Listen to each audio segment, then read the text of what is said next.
Fiscal consolidation. Government has been delivering on our fiscal commitments consistently without compromising on social needs. To strive towards accepted standards of fiscal management in Budget 25-26, I had indicated that the central government would target reaching a debt to GDP ratio of 50 plus or minus 1% by 2030-31. In line with this, the debt to GDP ratio is estimated to be 55.6% of GDP in BE 26-27, compared to 56.1% of GDP in RE 25-26. A declining debt to GDP ratio will gradually free up resources for priority sector lending and expenditure by reducing the outgo on interest payments. One of the main operational instruments for debt targeting is the fiscal deficit. I am happy to inform this august House that I fulfilled my commitment made in 2021-2022 to reduce fiscal deficit below 4.5% of GDP by 25-26.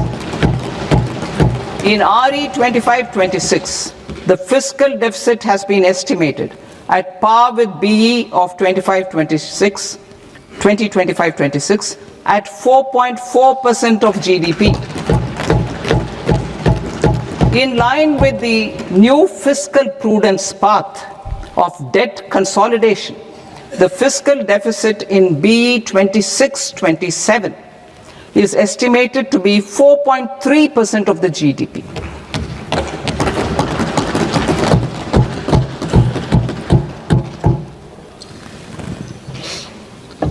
The revised estimates of the non-debt receipts are 34 lakh crore rupees, of which the centre's net tax receipts are 26.7 lakh crore. The revised estimate of the total expenditure is 49.6 lakh crore rupees, of which the capital expenditure is about 11 lakh crores. Budget estimates 2026 to 2027. Coming to 26-27, the non-debt receipts and the total expenditure are estimated as 36.5 lakh crore and 53.5 lakh crore respectively. The centre's net tax receipts are estimated at 28.7 lakh crore rupees. To finance the fiscal deficit, the net market borrowings from dated securities are estimated at 11.7 lakh crore rupees. The balance financing is expected to come from small savings and other sources.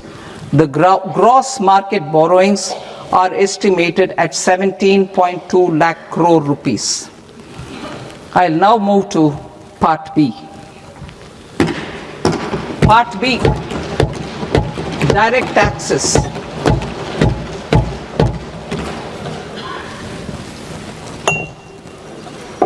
Honorable Speaker, sir, I now present my proposals on direct taxes. New Income Tax Act. In July 2024, I announced a comprehensive review of the Income Tax Act 1961. This was completed in a record time, and the Income Tax Act 2025 will come into effect from 1st April 2026.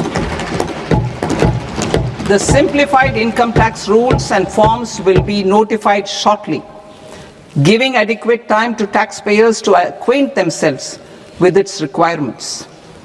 The forms have been redesigned such that ordinary citizens can comply without difficulty. Ease of living. I propose that any interest awarded by the Motor Accident Claims Tribunal to a natural person will be exempt from income tax, and any TDS on this account will be done away with. I propose to reduce TCS rate on the sale of overseas tour program package from the current 5% and 20% to 2% without any stipulation of amount. I propose to reduce TCS rate for pursuing education and for medical purposes under the Liberalized Remittance Scheme, popularly known as LRS, from 5% to 2%.